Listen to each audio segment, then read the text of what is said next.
आज के इस विशाल जनसभा में हमारे साथ उपस्थित भारतीय जनता पार्टी के बहुत ही जुझारू, कर्मशील और संवेदनशील अध्यक्ष श्री चंद्रशेखर बावनकुले जी, हम सबके प्रिय नेता, हमारे वरिष्ठ सहयोगी, जिनके साथ मुझे लंबे समय तक काम करने का मौका मिला, महाराष्ट्र सरकार में मंत्री भाई सुधीर मुनगंटीवार जी, हमारे राष्ट्रीय सह संगठन मंत्री श्री शिव प्रकाश जी, हमारे पूर्व में केंद्रीय मंत्री और वर्तमान में हमारे चेयरमैन श्री हंसराज अहीर जी, लोकसभा में हमारे सांसद श्री अशोक नेते जी, रामदास तड़स जी, हमारे मनोज कोटक जी,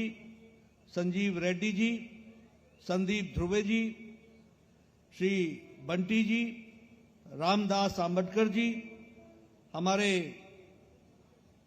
जिला के अध्यक्ष श्री देवराज जी, प्रेम शुक्ला जी, उपेंद्र कोठेकर जी, गिरीश व्यास जी, अन्ना साहेब जी, सम्मानित मंच और यहां इतनी बड़ी संख्या में एकत्र आए हमारे देवी और सज्जनों, मेरे नौजवान साथी और मीडिया के मेरे साथी, प्रिंट मीडिया, इलेक्ट्रॉनिक मीडिया के मेरे साथी, मेरा यह सौभाग्य है कि आज मुझे चंद्रपुर में आने का मौका मिला और जिस गर्मजोशी से आपने मेरा स्वागत किया है उसके लिए मैं आप सबका धन्यवादी हूं और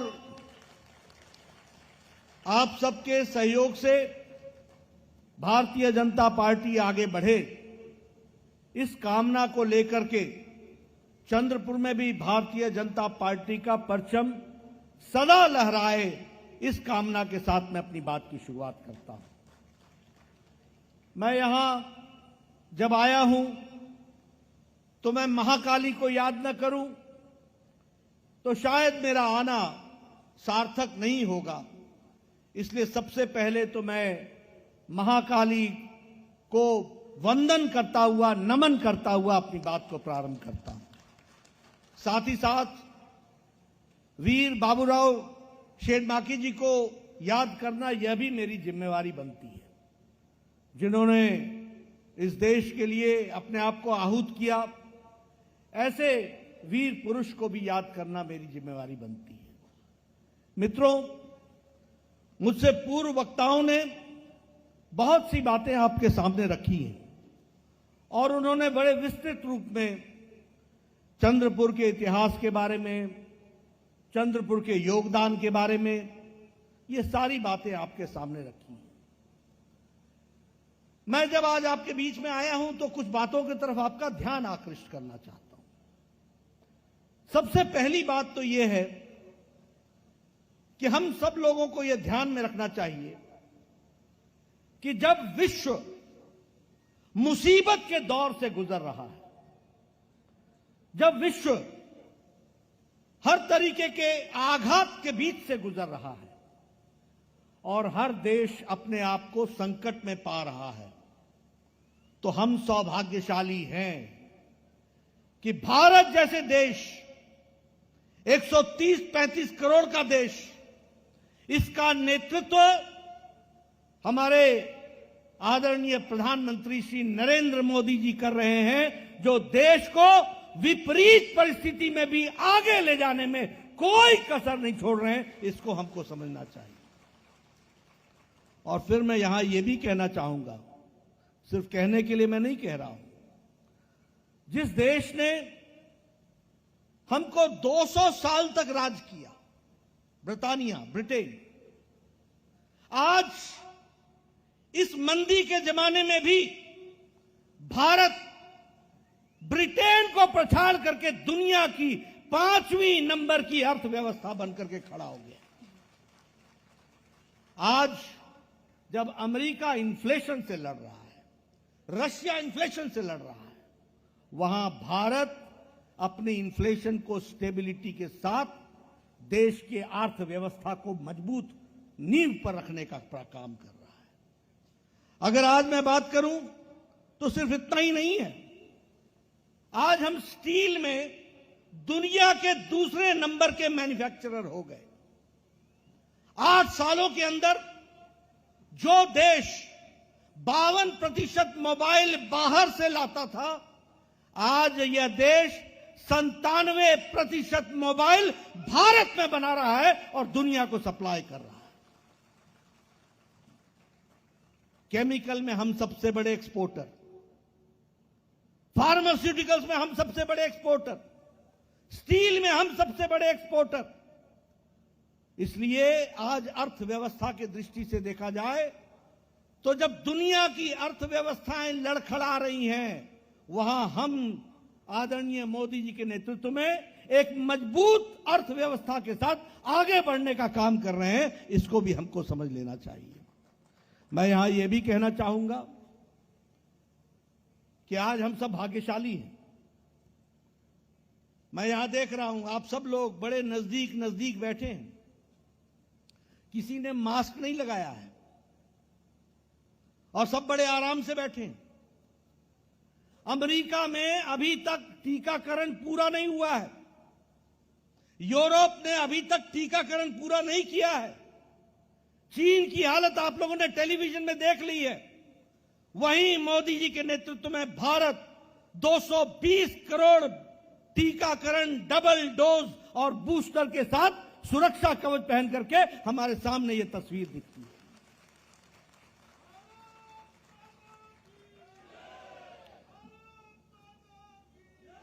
मैं आपको इसलिए ये बात समझा रहा हूं क्योंकि हमें माता होना चाहिए। सूरज दिखे तो ये तो पता चले कि अंधेरा क्या होता है।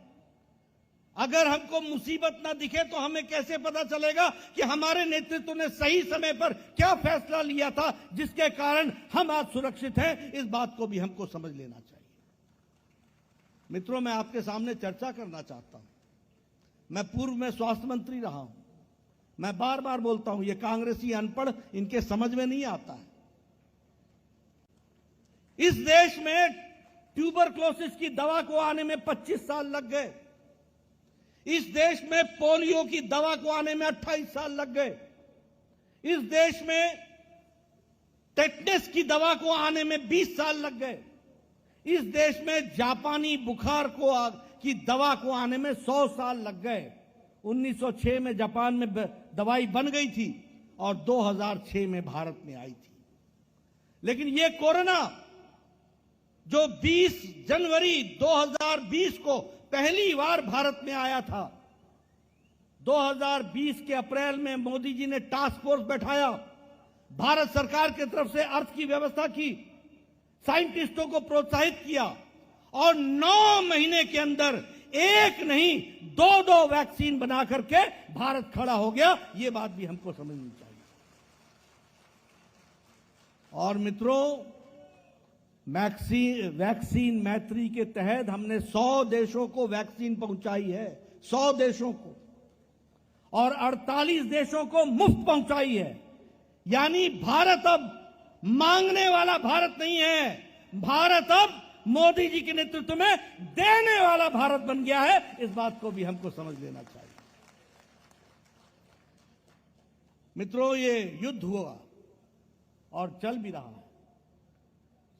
इस युद्ध में कौन सा ऐसा देश है जो अपने लोगों को वापस लेकर के आया? कौन से ऐसे लोग हैं जिनको वापस सुरक्षित लाने की व्यवस्था किसी देश ने की हो? अमेरिका ने किया क्या? पाकिस्तान ने किया क्या? यूरोप ने किया क्या? किसी और देश ने किया क्या? लेकिन जब यूक्रेन का युद्ध छिड़ा तो हमारे 32,000 विद्यार्थी वहां पढ़ा करते थे। प्रधानमंत्री मोदी जी ने एक समय में पुतिन से बात की और एक समय में ज़ेलेंस्की से बात की, युद्ध को रुकवाया और भारत के लोगों को वापस सुरक्षित भारत पहुंचाया। इस बात को भी हमको ध्यान में रखना चाहिए। और इतना ही नहीं, कई छात्र कई देशों के भारत का तिरंगा पकड़ करके वो भी तैर गए, वो भी निकल करके आ गए। यह स्थिति आकर के खड़ी। मैं ये सारी बातें आपको इसलिए बता रहा हूं क्योंकि हमें पता होना चाहिए कि हमारा देश आज कहां खड़ा है। आज दुनिया में हमें ऐसे ही नहीं हमारी शान बनी है। ये प्रधानमंत्री मोदी जी के नीतियों के कारण आज दुनिया भारत को एक अलग निगाह से देखने लगा है।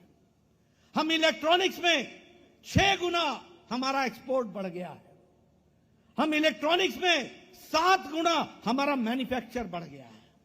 और उसी तरीके से हर विकास के दृष्टि से हम एक्सपोर्ट टारगेट को भी आगे बढ़ा रहे हैं और हर दृष्टि से हम काम को आगे बढ़ा रहे हैं। लेकिन जब हम ये काम कर रहे हैं तो आपको ये भी ध्यान में रखना चाहिए कि आज इंटरनेशनल मॉनिटरी फंड IMF ये कहता है कि भारत में अति गरीबी 1% से भी कम हो गई है। और इसका कारण यह है कि प्रधानमंत्री जी ने प्रधानमंत्री गरीब कल्याण अन्न योजना में 80 करोड़ की जनता को प्रति व्यक्ति 5 किलो गेहूं, 5 किलो चावल, 1 किलो दाल की व्यवस्था की है। इस कारण से हम अति गरीबी से नीचे आ गए और हमारी अति गरीबी 1% से नीचे आ गई। उसी तरीके से अगर हम बात करें जल जीवन मिशन में, कभी सोचा था कि हमको घर में नल के माध्यम से पानी पीने को मिलेगा? कभी कल्पना की थी? लेकिन आज हम कह सकते हैं कि 7 करोड़ 30 लाख घरों में और आपके चंद्रपुर में 1,40,000 घरों में हर घर नल, हर घर जल का टैप कनेक्शन लगा दिया गया है। इस बात को भी हमको ध्यान में रखना चाहिए। मैं यहां यह भी आपको बताना चाहूंगा, हमारे प्रधानमंत्री जी ने लाल किले के प्राचीर से स्वच्छता की बात की थी। उस समय हमारे ये कांग्रेसी भाई ने एक तरीके से मजाक उड़ाया था, कहा था प्रधानमंत्री लाल किले के प्राचीर से शौचालय की बात करता है, ये कैसा प्रधानमंत्री है? ये इसलिए उन्होंने कहा था क्योंकि वह जिन घरानों से आते हैं उनको भारत की पीड़ा का पता नहीं था। भारत की पीड़ा का पता था तो प्रधानमंत्री मोदी जी को पता था। और आज आपको जानकर खुशी होगी कि 12 करोड़ परिवारों को शौचालय दिया गया। ये शौचालय नहीं है मित्रों, ये 12 करोड़ की जनता को इज्जत देने का काम किया, महिलाओं को इज्जत देने का काम किया तो आदरणीय नरेंद्र मोदी जी ने किया। क्या देश था? 70 साल की आजादी हो गई, 12 करोड़ बहनें अपने दैनिक नित्य क्रम के लिए खेतों में जाया करती थी। यह देश की तस्वीर थी। अगर 12 करोड़ बहनों को इज्जत दिया गया तो वह भी प्रधानमंत्री जी के द्वारा दिया गया, यह भी हमको ध्यान में रखना चाहिए। उज्ज्वला योजना, उजाला योजना, सौभाग्य योजना, ये सारी योजनाएं ये महिलाओं को सशक्तिकरण करती हैं। मुझे नहीं मालूम ये ट्राइबल एरिया है, लेकिन सुधीर जी, हंसराज जी, मैं गांव से आता हूं, मैं पहाड़ों से आता हूं। हमारे इलाके में महिलाएं सवेरे 4 बजे उठती थी, 5 बजे वो जाया करती थी अपने दैनिक नित्य क्रम करने के बाद जंगलों में लकड़ी काटा करती थी। लकड़ी काट करके बोझा सर पर डाल करके घर आया करती थी और तब जाकर के 6 बजे 7 बजे घर का चूल्हा जलता था और वह बच्चों को रोटी पका करके स्कूल जाने की व्यवस्था भेजती थी। आज 11 करोड़ बहनों के लिए उज्ज्वला के माध्यम से गैस का कनेक्शन दे दिया गया है।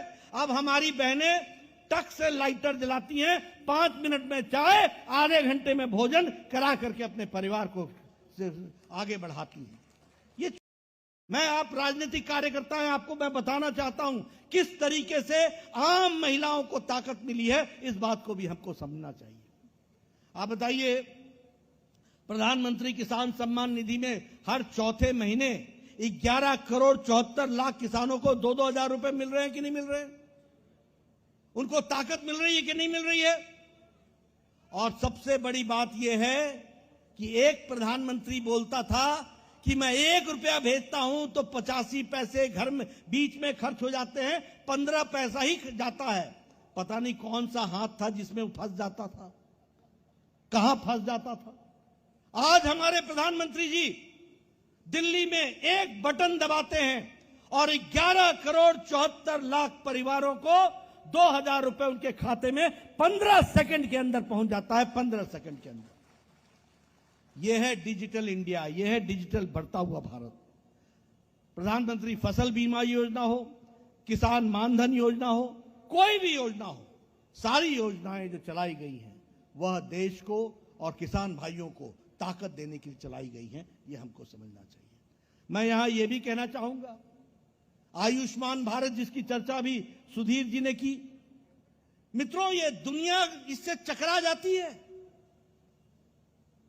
10 करोड़ 74 लाख परिवार, 50 करोड़ लोग, यानी भारत की 40% की आबादी को मोदी जी ने 5 लाख रुपए गंभीर बीमारी से लड़ने के लिए हर साल सालाना 5 लाख रुपए देने की व्यवस्था की है। यह दुनिया का सबसे बड़ा हेल्थ कवरेज है, दुनिया का कोई मुकाबला नहीं कर सकता। 50 करोड़ का मतलब मालूम है, सारी अमेरिका की आबादी, सारी कनाडा की आबादी, सारी मेक्सिको की आबादी और आधी यूरोप की आबादी मिला लो तो भारत का आयुष्मान भारत बनता है। इस बात को समझ लेना चाहिए। ये ताकत और उनको ये व्यवस्था करके देना, यह भी हमको ध्यान में रखना चाहिए। मैं यहां आपके साथ बहुत सी बातें कर रहा हूं, आप कहोगे मेरे महाराष्ट्र की बात करो। मैं आपको कहना चाहूंगा, अभी पिछले महीने की 12 तारीख को प्रधानमंत्री मोदी जी आए थे, 11 तारीख को, और उन्होंने यहां पर 75,000 करोड़ रुपए के प्रोजेक्ट का शिलान्यास किया। 75,000 करोड़। यह है महाराष्ट्र, बदलता महाराष्ट्र। उसी तरीके से नेशनल रेल प्रोजेक्ट में 1500 करोड़ रुपए का प्रोजेक्ट दिया। उसी तरीके से national institute of one health, इसमें 110 करोड़ रुपए का प्रोजेक्ट दिया। नाग रिवर के लिए, पोल्यूशन अबेटमेंट के लिए 1925 करोड़ रुपए का प्रोजेक्ट दिया। और उसी तरीके से वंदे भारत नागपुर से बिलासपुर चलाई गई, और उसी तरीके से नागपुर मेट्रो फेज 1, इसमें 8,650 करोड़ रुपए खर्च करके फेज 1 की शुरुआत की और 6,700 करोड़ का फेज 2 का शिलान्यास कर डाला। ये बदलता हुआ नागपुर खड़ा किया, ये बदलता हुआ हमारा महाराष्ट्र को खड़ा किया गया। उसी तरीके से हृदय सम्राट बाला साहब ठाकरे जी का महाराष्ट्र का समृद्धि महामार्ग जो 520 किलोमीटर का है, नागपुर से शिरडी, उसका भी इनॉग्रेशन किया, उसका भी उद्घाटन किया। और साथ ही साथ 701 किलोमीटर का एक्सप्रेस वे के लिए 55,000 करोड़ रुपए का आवंटन किया है। मैं ये आंकड़े गिना रहा हूं मित्रों, कोई कांग्रेसी इस तरीके से आंकड़े गिना सकता है क्या? गिना सकता है क्या? कोई बता सकता है इस तरीके से? ये मोदी जी की संस्कृति है, रिपोर्ट कार्ड लेकर के जनता के बीच में जाना। जो कहा है वो किया है, जो कहेंगे वो करके देंगे। ये ताकत पैदा हुई है तो प्रधानमंत्री मोदी जी के नेतृत्व में हुई। और उसी तरीके से पिछले महीने की 18 तारीख को नितिन जी ने 8 नेशनल हाईवे का उद्घाटन किया। 1,800 करोड़ रुपए उस पर खर्च हुए। महाराष्ट्र का पहला इलेक्ट्रॉनिक मैन्युफैक्चरिंग क्लस्टर, यह भी 492 करोड़ रुपए का, इसका भी राजनांदगांव पुणे में इसका भी अप्रूवल जो है वो अप्रूवल मिल गया है। और इसमें 2,000 करोड़ रुपए खर्च होंगे इस क्लस्टर में, इलेक्ट्रॉनिक मैन्युफैक्चरिंग क्लस्टर में। और इसके साथ साथ इसमें लगभग 5,000 लोगों को डायरेक्ट नौकरियां मिलेंगी और लगभग 50,000 लोगों को इनडायरेक्ट नौकरियां मिलेंगी। यह इसके विकास के साथ जुड़ा हुआ है। अगर मैं नरेंद्र जी की और देवेंद्र जी के डबल इंजन की बात करूं तो एक नहीं बहुत से कार्यक्रम हुए हैं। अगर वाइब्रेंट गुजरात है तो मैग्नेटिक महाराष्ट्र है, और मैग्नेटिक महाराष्ट्र के लिए आप लोगों ने काम किया है। उसी तरीके से फॉरेन डायरेक्ट इन्वेस्टमेंट महाराष्ट्र में जब से आपकी सरकार आई है, फिर से जब से, मैं तब नहीं बता रहा हूं जब वो अगाड़ी की पिछाड़ी सरकार थी, अगाड़ी की पिछड़ी सरकार थी। अब मैं आपकी बात कर रहा हूं जो आपकी सरकार आई है। 3,75,000 करोड़ रुपए का फॉरेन डायरेक्ट इन्वेस्टमेंट महाराष्ट्र में आया है। यह भी हमको ध्यान में रखना चाहिए। इसलिए एक नहीं अनेकों काम को विकास की दृष्टि से जोड़ने का काम किया है। और मैं यहां यह भी कहना चाहूंगा कि बहुत से काम हैं जिनको पूरा किया गया। अगर मैं चंद्रपुर की बात करूं तो मुझे खुशी है कि मेडिकल कॉलेज की मान्यता देने का मुझे सौभाग्य मिला। लेकिन मुझे सबसे ज्यादा खुशी इस बात की है, यह ट्राइबल बेल्ट है। मैं स्वास्थ्य मंत्री था, प्रधानमंत्री मोदी जी ने जापान में जाकर के सिकल सेल की चर्चा की थी, दुनिया के मंचों पर उन्होंने चर्चा की थी। आज मुझे खुशी है कि उसका रिसर्च सेंटर और सैटेलाइट सेंटर भी अगर बना है तो चंद्रपुर में बना है और उसके लिए भी काम हो रहा है, वह भी हमको ध्यान में रखना चाहिए। उसी तरीके से 2000 करोड़ रुपए का लगभग इन्वेस्टमेंट चंद्रपुर के डिस्ट्रिक्ट में हो रहा है। प्रधानमंत्री ग्राम सड़क योजना में 35 सड़कें बन रही हैं और 223 किलोमीटर वे 170 करोड़ रुपए का खर्च जो है वह अभी तय हुआ है। मित्रों, मैंने आपके सामने एक तरीके से विकास की कहानी आपके सामने रखी है, आपको बताने का प्रयास किया है। देश, प्रदेश, चंद्रपुर, हर जगह अगर विकास की कोई कहानी लिखी गई है तो वो कमल के निशान के साथ और भारतीय जनता पार्टी के साथ लिखी गई है। इस इलाके की उपेक्षा की थी कांग्रेस के लोगों ने। विदर्भ इलाका उपेक्षित था, कोई काम नहीं होता था, कोई विकास नहीं होता था। आज मैं नेशनल हाईवे की बात कर रहा हूं, आज मैं मेडिकल कॉलेज की बात कर रहा हूं। कभी आपने सोचा था कि नागपुर में all India institute of medical sciences आएगा? कभी कल्पना की थी? आप या तो मुंबई जाते थे या दिल्ली जाते थे इलाज के लिए। आज विदर्भ के लोगों को कहीं नहीं जाना पड़ेगा, उनका इलाज विदर्भ में ही हो जाएगा। इस तरीके की व्यवस्था की गई है। इसलिए विकास की दृष्टि से जो काम भारतीय जनता पार्टी ने किया वो उसका कोई मुकाबला नहीं है। आप छाती ठोक करके जनता के बीच में जा सकते हैं और कह सकते हैं कि विकास का दूसरा नाम भारतीय जनता पार्टी है और विकास पुरुष का नाम नरेंद्र मोदी है। यह आप डंके की चोट पर कह सकते हैं। लेकिन मैं आपको बताना चाहता हूं कि आज मुझे दुख होता है कि महाराष्ट्र, जो अपनी जवान के लिए जाना जाता था, जो अपने शौर्य के लिए जाना जाता था, जो वीरता के लिए जाना जाता था, आज वहां सत्ता के लालच में आकर शिवसेना, उस समय की उद्धव की शिवसेना ने मुख्यमंत्री के कुर्सी के लालच के कारण पीठ पे छुरा भोग करके उन लोगों का साथ दे दिया जिनके खिलाफ स्वर्गीय बाला साहब देवरस सारी जिंदगी लड़ते रहे, उनके साथ जाकर के मिल गए। यह परिस्थिति ला करके खड़ी की। मैं सही बोल रहा हूं कि नहीं बोल रहा हूं? मैं सही बोल रहा हूं कि नहीं बोल रहा हूं? मैं पीछे से सुनना चाहता हूं, मैं सही बोल रहा हूं कि नहीं बोल रहा हूं? ऐसे लोगों को माफ करना है क्या? ऐसे लोगों को माफ करना है क्या? मित्रों, मैं कई बार ताज्जुब करता हूं, प्रधानमंत्री मोदी जी मंच पर, देवेंद्र भाई मंच पर, वहां चर्चा हो रही है। दिल्ली में नरेंद्र, महाराष्ट्र में देवेंद्र, और शिवसेना के उस समय के उद्धव के सारे लोग बैठे हुए हैं, चुपचाप हामी भरते थे। लेकिन जब नतीजे आए और नतीजे अच्छे आए तो मन में लड्डू फूटने लग गए और मन में इच्छा हो गई कि अब मुख्यमंत्री बनना है। पीठ पर छुरा भोग दिया। लेकिन सच्चाई ये होती है, एक बात ध्यान रखना, राजनीति में सच्चाई की तरफ ही सत्ता मुड़ती है, ये ध्यान में रखना चाहिए। और पानी हमेशा ऊपर से नीचे की ओर बहता है, इसको भी ध्यान में रखना चाहिए। इसलिए जो अननेचुरल अलायंस होता है वो अननेचुरल होता है, वो ज्यादा देर टिक नहीं पाता है। और मुझे ताज्जुब होता है कि ऐसी सरकार आई कि आपने अपने विचारधारा से कॉम्प्रोमाइज कर लिया, गणेश उत्सव बंद कर दिया, दही हांडी के कार्यक्रमों को रोक दिया। भारत की संस्कृति से जुड़े हुए महाराष्ट्र, जो विकास की दृष्टि से और संस्कृति से जुड़ा हुआ महाराष्ट्र था, उनकी सांस्कृतिक भावनाओं को ठेस पहुंचाते हुए उन लोगों के साथ खड़े हो गए जिन लोगों ने भारत के राजनीति में संस्कृति को समझने से इनकार किया था। ऐसे लोगों के साथ आप खड़े हो गए और इसलिए आपको पता है कि उनको जो मुंहतोड़ जवाब मिला वह भी आपके सामने है।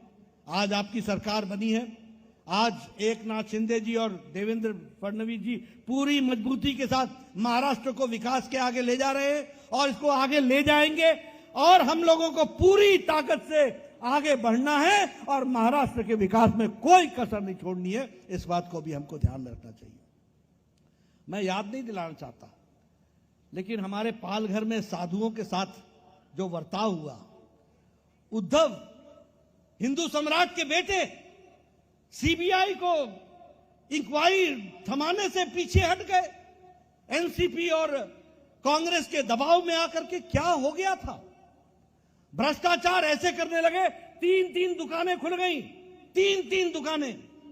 पहले शिवसेना को दो, यानी उद्धव को दो, उनके यहां जाइए, वहां माथा टेकिए, फिर कांग्रेस में माथा टेकिए, फिर एनसीपी में माथा टेकिए। माथा टेकते टेकते माथा ही झुक गया, यह स्थिति ला करके खड़ी कर दी। और एक हमारा सुनो, अगर मैं अपनी बात करूं तो एक तरफ हमारा जैम है, जन आधार, जनधन, आधार और मोबाइल जैम से हम एक डिजिटली स्वच्छता ला रहे हैं राजनीति में। और एक उनका जैम है, वो है जॉइंटली एक्वायरिंग मनी। और उसी तरीके से इनके यहां भी महाविकास अघाड़ी थी, और उस महाविकास अघाड़ी में हमारा है, बीजेपी का है डीबीटी, डायरेक्ट बेनिफिट ट्रांसफर, और उनका है डीबीटी, मतलब डीलरशिप, ब्रोकेज और ट्रांसफर।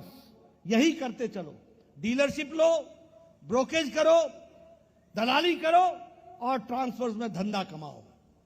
आज हमें बड़ा दुख होता है ये जानते हुए। अभी एक मंत्री ये साल भर अंदर रह करके बेल पर छूटे हैं, एक मंत्री अभी भी अंदर, पूर्व मंत्री अभी भी अंदर है। क्या हो गया था? किस तरीके का टेररिज्म का ढोंग रच करके एक पुलिस ऑफिसर उगाही करने पर लगा हुआ था, आज वो भी जेल में है। क्या स्थिति आ गई थी? आज बताइए, जब से शिंदे जी की सरकार आई है, देवेंद्र फडणवीस जी आए हैं, विकास का काम चल पड़ा है कि नहीं चल पड़ा है? चल पड़ा है कि नहीं चल पड़ा है? भ्रष्टाचार पर रोक लगी कि नहीं लगी? लोगों को राहत मिली कि नहीं मिली? मित्रों, मैं आपसे ये निवेदन करने आया हूं, राजनीति में इशारों को समझो और राजनीति में हमेशा ध्यान रखो कौन लोग आपके सही शुभचिंतक हैं और कौन लोग घड़ियाली आंसू बहाकर आपके हुकूकों का नुकसान करते हैं। और मुझे पूरा विश्वास है कि आपके ध्यान में आएगा कि इस काम को करने के लिए, महाराष्ट्र को आगे ले जाने के लिए और कोई नहीं है, वह हमारी सरकार, भारतीय जनता पार्टी, एकनाथ शिंदे जी और देवेंद्र फडणवीस की सरकार है। और पार्टी में भारतीय जनता पार्टी आगे बढ़ने के लिए, आपकी सेवा के लिए आतुर है। ऐसी पार्टी को आगे बढ़ाना आपकी जिम्मेवारी है। आज मैं नए साल पर चंद्रपुर से मैं अपनी शुरुआत कर रहा हूं। सुधीर मुनगंटीवार जी ने कहा है, हंसराज जी ने कहा है कि कश्मीर से लेकर के कन्याकुमारी तक और कच्छ से लेकर के कटक और नॉर्थ ईस्ट तक हमको भारतीय जनता पार्टी को विजयश्री बनाना है। मैं जरूर बनाऊंगा, इसके लिए पूरी ताकत लगाऊंगा, लेकिन उसकी शुरुआत चंद्रपुर से होगी, इसको भी हमको ध्यान रखना होगा। मुझे पूरा विश्वास है आप हमारी बात को पूरा करेंगे। कमल खिलेगा, सूरज निकलेगा,